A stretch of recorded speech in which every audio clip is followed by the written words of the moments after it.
Offences है वहां पे सऊदी अरेबिया के अंदर। आप मुझे एक बात बताइए, भारतवर्ष में मुसलमानों की बर्थ रेट कितनी है? बताइए आप मेरे को, आपसे सवाल करता हूं, अपना विचार दीजिए कितनी है। नहीं पता होगा, कारण है, मैं बताता हूं कारण क्या है। कारण क्या है कि आने ही नहीं देते सामने। हम बताते हैं कितनी है, मुझे इनकी बर्थ रेट कितनी है। इनकी 8.2 बर्थ रेट है जी, मतलब। और हिंदुओं की बर्थ रेट कितनी है? 1.2। एक औसत मुसलमान, 35 साल का औसत मुसलमान भारतवर्ष में 8 बच्चे पैदा करता है। और उसके घर में ना, उसके अपने रोटी खाने के पैसे नहीं है, तो वो 8 बच्चे क्यों पैदा कर रहा है? प्रशासन को सवाल किससे पूछना चाहिए? उस आदमी से कि भाई तू 8 बच्चे पैदा क्यों कर रहा है। हम बताते हैं जवाब भी क्या है। जवाब क्या है? जब आप 8 बच्चे पैदा करोगे ना, तो क्या करोगे आप? थोड़े दिन में ना, कुछ सालों के अंदर भारतवर्ष की डेमोग्राफी को चेंज कर दोगे। डेमोग्राफी क्या होती है? जिस जगह पे जिसकी ज्यादा वोट होगी उसी का नेता चुना जाएगा। अब जब इनके 8 बच्चे होंगे तो वो 8 वोट बैंक हो गए, वोट बैंक हो गए। अब जितना ज्यादा वोट बैंक होगा उतने ज्यादा सीएम बनेंगे, उतने ज्यादा पार्षद बनेंगे, उतने ज्यादा एमएलए बनेंगे। यार फिर उसके बाद अब पीएम बना लोगे, पीएम बना लोगे तो फिर जब पीएम बन जाएगा तो उसके बाद क्या होगा? मैं बताता हूं क्या होगा उसके बाद। पाकिस्तान की तरह 25% 1947 में थे, 1% रह गए। भारतवर्ष में पहले 95% थे, हम 80% पे आ गए। 50 साल बाद हम 50% हो जाएंगे। और ये तो जी आधिकारिक है, ये तो जो इतिहास पढ़ता है वो सब जानता है। जिस देश की आधिकारिक तौर पे जनसंख्या, मुसलमानों की जनसंख्या 35% से ऊपर हो गए ना, वो देश मात्र 20 साल के अंदर पूरा मुसलमान हो गया। आपको एग्जाम्पल चाहिए? मैं आपको एग्जाम्पल देता हूं। ईरान का इतिहास पढ़िए।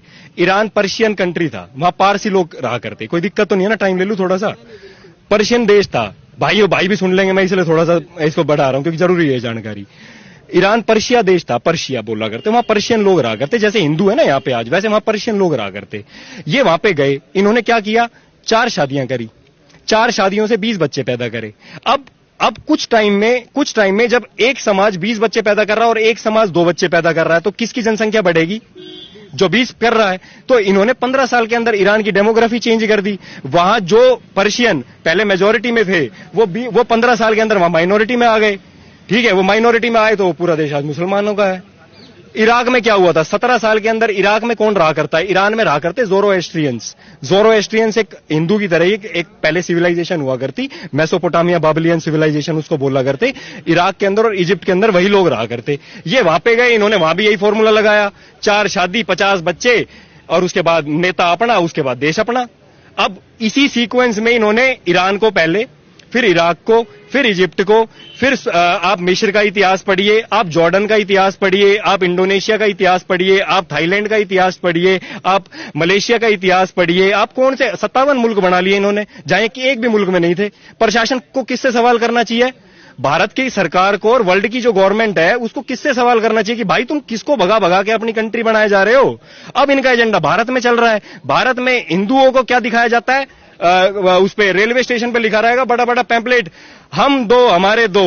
हिंदुओं ने 2 बच्चे पैदा शुरू कर दिए। आप मुझे एक बात बताओ, 70 साल से जो सरकार भारत की राजनीति में थी, अगर उसको पॉपुलेशन की इतनी चिंता थी तो उन्होंने फिर कानून क्यों नहीं बनाया? कानून क्यों नहीं बनाया? आपने पैम्पलेट लगा दिए, हम 2 हमारे 2। क्यों? क्योंकि उन्हें पता है, क्योंकि नहीं, उन्हें पता है कि हिंदू मान जाएगा। पागल है, मीडिया में रहता है, टीवी देखता रहता है सारे दिन, चद्दर ओढ़ के एसी चला के, और लड़ता है नहीं, सो जाता है। अब सुनो अब क्या कानून बनानी? तो कानून बनानी तो भारत की स्थिति क्या हुई? भारत में सन 47 में जनसंख्या कितनी थी? 1947 में जनसंख्या कितनी थी? 34 करोड़ जनसंख्या थी। भारत में 2 करोड़ मुसलमान थे, 32 करोड़ थे बाकी सब, हिंदू, पारसी, सिख, ईसाई सारे थे। आज 70 साल के बाद क्या हुआ? हम 2 हमारे 2 करने से क्या हुआ वो बता रहा हूं। भारत में जनसंख्या हुई 96 करोड़। हिंदुओं की जनसंख्या कितनी हुई? 96 करोड़। हिंदू 32 से 96 करोड़ हुआ, मतलब कितना गुना बढ़ा? 3 गुना। मुसलमान कितने थे? 2 करोड़। मुसलमान आज बचे कितने? 135 करोड़ जनसंख्या है भारत की। कितने हो गए? 135 करोड़ प्लस 4 करोड़, 39 करोड़। सरकारी आंकड़ों में 25 करोड़ है, लेकिन ये तो हम जो आंकड़े लगा रहे हैं, अपना एनालिसिस कर रहे हैं, वहां तो 40 करोड़ हो गए। अब आप मुझे बताइए, मोदी जी को कितनी वोट मिली थी हिंदुओं की इलेक्शन जीतने के लिए? 37%, 37% पे प्राइम मिनिस्टर बन सकता है। इनको कितने दिन लगेंगे प्रधानमंत्री चुनने में? एनालिसिस है, मैथमेटिकल कैलकुलेशन करो आप, सरकार के आंकड़े और मीडिया के आंकड़े मत करो। 2029 में भारत का प्रधानमंत्री मुसलमान बनेगा, क्योंकि कोई भी शक्ति नहीं रोक सकती इसको, क्योंकि जनसंख्या ही नहीं है। जिसकी जनसंख्या उसका नेता किससे बनता है? नेता चुनाव जब होते हैं तो वोट ये नहीं देखता कि डॉक्टर है या इंजीनियर है या कौन है, वोट एक ही होती है, चाहे वो पंचर लगा रहा है, चाहे वो चिकन बना रहा है, कोई भी कुछ भी कर रहा हो, वोट बैंक का कैलकुलेशन है। तो जी टोटल मैथमेटिकल कैलकुलेशन है, तो प्रशासन को किससे सवाल करना चाहिए? प्रशासन को कानून बनाना चाहिए। कानून क्या बनाना चाहिए कि भाई भारतवर्ष में जो भी लोग रह रहे हैं, चाहे वो हिंदू हो, ईसाई हो, सिख हो, सब एक शादी करेंगे और 2 बच्चे पैदा करेंगे। क्यों? क्योंकि देश की डेवलपमेंट का, तरक्की के ऊपर सवाल है। प्रशासन को इनसे सवाल करना चाहिए ना, या इन भाइयों से सवाल करना चाहिए, इनके तो एक बच्चे हैं, ये तो नौकरी छोड़ के आ रहे हैं अपनी। टैक्स के पैसे कौन दे रहा है? ये टैक्स देते हैं, इनको तो सरकार सब्सिडी देती है। 20 बच्चे जिसके घर में होंगे वो कहां से टैक्स दे देगा सरकार को? सरकार का टैक्स कौन देता है? खांडसा गांव के बच्चे क्या करते हैं? काम करते हैं, मेहनत करते हैं, ट्रांसपोर्ट का काम करते हैं, कोई नौकरी करता है। डंडे कौन खाता है? खांडसा गांव के बच्चे। चौकी में कौन पड़ा है? खांडसा गांव के बच्चे। और नमाज कौन पढ़ के गया है? मुसलमान। और देश की दुर्गति कौन कर रहा है? मुसलमान। कैसे कर रहा है? खुद के खाने के पैसे नहीं है, रोटी नहीं है, 20 बच्चे पैदा कर रहा है, क्योंकि भारत देश पे कब्जा करना है। हमें स्पष्ट, हमारे साथ बात करनी है किसी को तो सिविलाइज तरीके से, सभ्य तरीके से साथ बैठ के बात करे। ये नहीं तलवार काट देंगे, ये कर देंगे, वो कर देंगे, ये इससे कोई बात नहीं होती। आप तर्कों पे बात करो, हम बैठे हैं, तैयार हैं तर्कों पे बात करने के लिए। आप करो। वसीम रिजवी साहब है, आप मुझे एक बात बताइए, वसीम रिजवी साहब मुसलमान है ना? हम तो नहीं कहते बुरा है, हम तो ये सारे भाई खड़े हैं, हम तो वसीम रिजवी के साथ हैं।